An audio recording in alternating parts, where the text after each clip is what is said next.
Hello दोस्तों, आपका स्वागत है हमारे चैनल में। आज हम क्लास 10th का साइंस का इम्पोर्टेंट क्वेश्चन देखने वाले हैं, जो वीकली टेस्ट में भी इम्पोर्टेंट होने वाला है और बोर्ड एग्ज़ाम के लिए भी महत्वपूर्ण होने वाला है। तो वीडियो को अंत तक ज़रूर से देखना। तो चलिए शुरू करते हैं। तो देख सकते हैं पहला क्वेश्चन कि उस दर्पण का नाम बताइए जो वस्तु का सीधा तथा आवर्धित प्रतिबिंब बनाता है। तो इसका जो राइट आंसर हो जाएगा आप लोग का हो जाएगा अवतल दर्पण।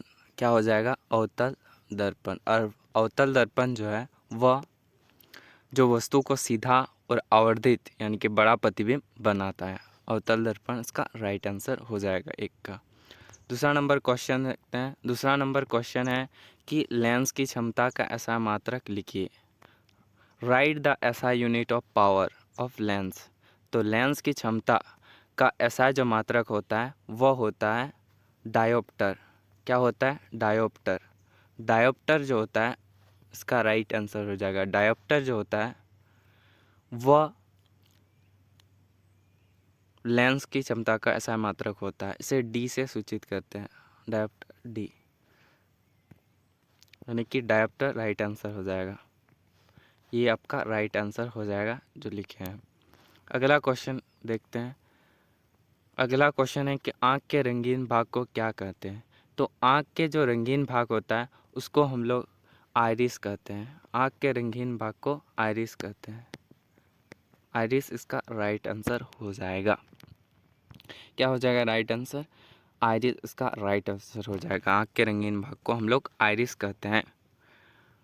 अब अगला क्वेश्चन है, देख सकते हैं, विभवांतर मापने वाले यंत्र का नाम लिखिए। इंग्लिश में देखिए, write the name of instrument to the measure of potential difference. तो इसका जो राइट आंसर हो जाएगा, इसका जो राइट आंसर हो जाएगा वह हो जाएगा विभव मापी। विभव मापी यंत्र इसका आंसर हो जाएगा। विभव माप से हम विभवांतर मापते हैं या वोल्ट मापी भी कह सकते हैं। इसका राइट आंसर हो जाएगा। दोनों में से एक कोई भी आप लोग का आंसर हो जाएगा। अगला क्वेश्चन देखते हैं। अगला क्वेश्चन है हम लोग का, देख सकते हैं, प्रत्यावर्ती धारा यानी कि अल्टरनेटिंग करंट की आवृत्ति क्या होती है। इंग्लिश में देख सकते हैं, what is the frequency of alternating current. तो अल्टरनेटिंग करंट या प्रत्यावर्ती धारा का आवृत्ति होता है 50 हर्ट्ज। 50 हर्ट्ज जो होता है वह प्रत्यावर्ती धारा की आवृत्ति होता है। 50 हर्ट्ज जो है वह प्रत्यावर्ती धारा यानी कि अल्टरनेटिंग करंट का आवृत्ति होता है। इसका राइट आंसर। अगला नंबर क्वेश्चन है कि FeCO SO4 का बन जाता है FeSO4। FeSO4 HCU2 बाहर निकल जाता है, यानी कि FeSO4 के साथ जुड़ के CU पे विस्थापन हो जाता है। तो ये जो आंसर हो जाएगा यह हो जाएगा आप लोग का विस्थापन अभिक्रिया। यह किस प्रकार का अभिक्रिया बोला है, तो आप लोग का जो आंसर जो हो जाएगा वो हो जाएगा विस्थापन अभिक्रिया, यानी कि CU जो है, कॉपर जो है, वह विस्थापन हुआ है, इसलिए इसका विस्थापन अभिक्रिया हो जाएगा राइट आंसर। अगला नंबर क्वेश्चन देखते हैं। अगला नंबर क्वेश्चन है, देख सकते हैं, COCl2 यौगिक का प्रचलित नाम क्या है।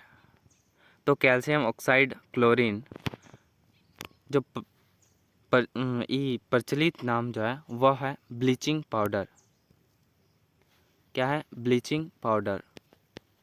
Bleaching powder. ब्लीचिंग पाउडर जो है वह कैल्शियम ऑक्साइड क्लोरीन का प्रचलित नाम है।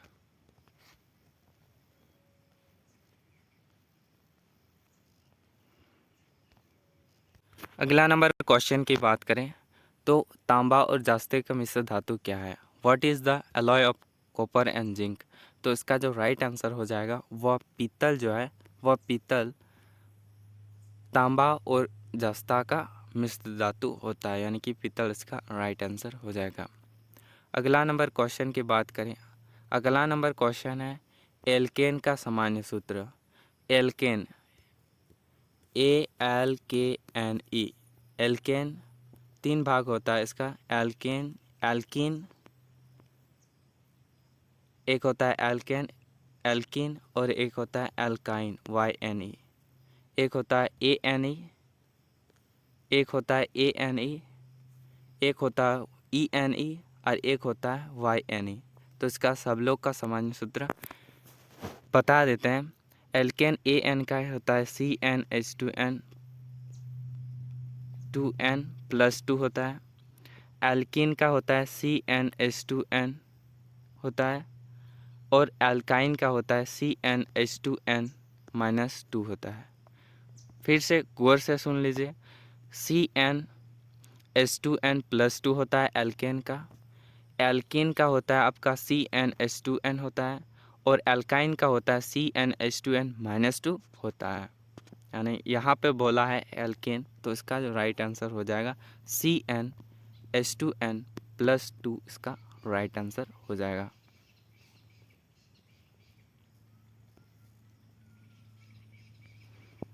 अगला नंबर क्वेश्चन की बात करें तो अगला नंबर क्वेश्चन हम लोग का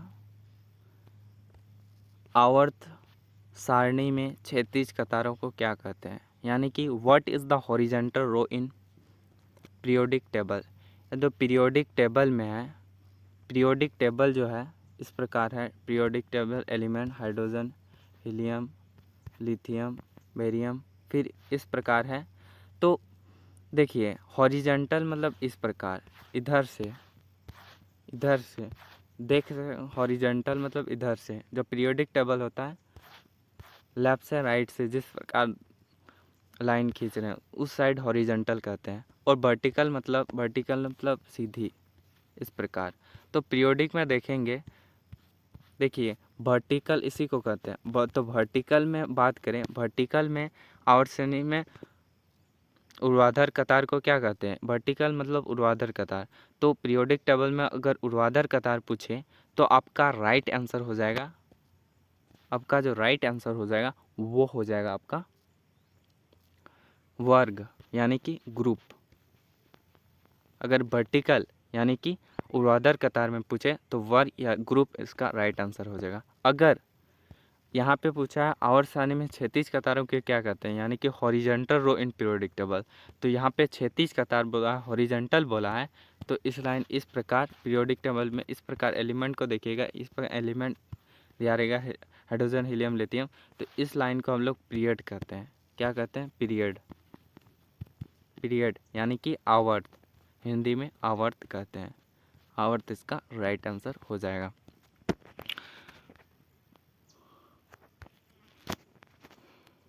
बायोलॉजी में क्वेश्चन देख लेते हैं जीव विज्ञान से रिलेटेड। बात की हम लोग फिजिक्स केमिस्ट्री में, अब हम लोग जो है वो हम लोग देखने वाले हैं बायोलॉजी से रिलेटेड। पहला क्वेश्चन है शरीर के अंदर वसा का वहन किसके माध्यम से होता है? तो शरीर के जो अंदर जो है वसा का वहन होता है हम लोग का लसिका तंत्र के द्वारा, लसिका तंत्र के माध्यम से के द्वारा इसका राइट आंसर हो जाएगा। क्या हो जाएगा? लसिका तंत्र। फिर एक बार लिख देते हैं, लसिका तंत्र इसका राइट आंसर हो जाएगा। अगला क्वेश्चन की बात करें, पराग नलिका का बीजांड की ओर वृद्धि करना किस प्रकार का अनुवर्तन है? तो इंग्लिश में देखते हैं what type of tropism is the growth of the pollen tube, यानी पराग नली टुवर्ड्स के तरफ एंडोस्पर्म। तो इसका जो राइट आंसर हो जाएगा वह हो जाएगा रसायनोवृत्ति। रसायनोवृत्ति जो है, रसायनोवृत्ति इस प्रकार रसायनोवृत्ति स्पेलिंग हो जाएगा, बता देंगे। रसायनोवृत्ति इसका राइट आंसर हो जाएगा। रसायनोवृत्ति इसका राइट आंसर है, अच्छा से लिख देते हैं। रसानुवृत्ति इसका राइट आंसर हो जाएगा। अगला क्वेश्चन है कि ईस्ट कोशिका किस विधि द्वारा अलैंगिक जनन करते हैं? Through which process to asexual production by does the yeast of cell reproduce? इसका जो राइट आंसर हो जाएगा हम लोग का मुकुलन जो है, मुकुलन इसका राइट आंसर हो जाएगा। मुकुलन जो है वह इसका राइट आंसर, कोशिका जो है वह मुकुलन विधि द्वारा अलैंगिक जनन करता है।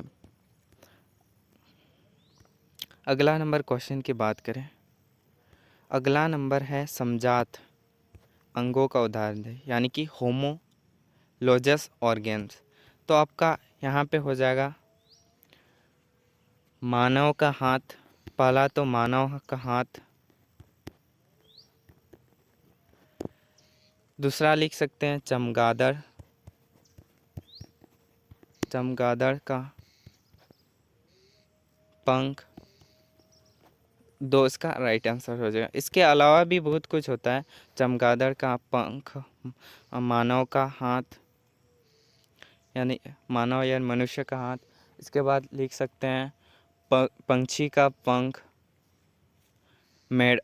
मेढक का पैर लिख सकते हैं। वो सब जो है वह हम लोग का समजात अंग हो जाएगा।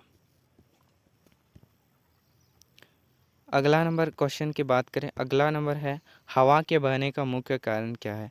तो हवा के बहने का जो मुख्य कारण है, मेन रीज़न है, वह होता है कम दबाव उत्पन्न होना, कम दबाव